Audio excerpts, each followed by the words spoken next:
Казакын ард түмэн адилхан Монгол улсын иргэн Монголын хуулийн дор амьдарч байгаа бол бас жоохон амжаарахтай байх хэрэгтэй. Юм л бол гомдол Монголын ардууд ч гэсэн ард түмэн ч гэсэн бас гомдож бухимдаж байгаа шүү дээ.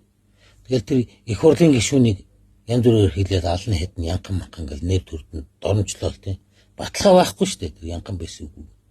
Тэгэл түнхэлд манай казакууд олуулаа шүү. Гэрээ ухууснаас ч 7 өдрийн болгоо шүү. Занал хийгээд амь насанд нь занал хийгээд байгаа. Тэгээ манай хасгийн казакын хараал бол өстө унгаа шүү амар энтэр гээд. Гэхдээ тийм л юусэн бол тэр дайснаа бүгдийг хараад унгаасараа дэлхийн эзэлчих нь яасан.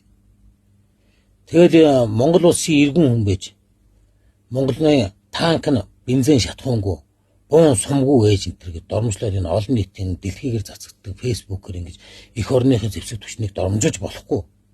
Их хурлын гишүүн түвшин хүнийг тэгж алан хэдэн гэж амь насанд занал хийж болохгүй асуудалд орно. Хэрвээ ямар нэгэн болох юм бол асуудал шүү. Тэгээд энэ өвөр Монголтой өөрсдөө зүйрлүүлээд нэг хүүхэнд гэж нэг их хэл үндэсний дархлаагаа алдчихна гэдэг. Өвөр монголчууд бол зовсон ч жаргасан ч өвгдөөц хаа өөрсдөө хэдэн зуун мянган жил амьдарч ирсэн нутаг дээр байж л байгаа хүмүүс. Манай казакууд бол зүгтад 1900 онд орж ирсэн л хүмүүс шүү дээ.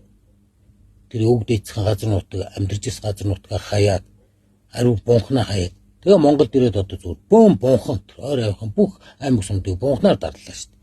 Төрөхтэй нэг нь ойлдлоо аавна, үхтэй бас нэг нь ойлдлоо аавна. Монголын газар нутаг дуусан шүү дээ хэдий том газар нутагтай ч гэсэн. Тэгээд гаргаж байгаа хандлагаа харалта. Чингис хаан Монголын сүлд хоёрын голд нь өөрсдөө аймгийн логог тавьчихсан.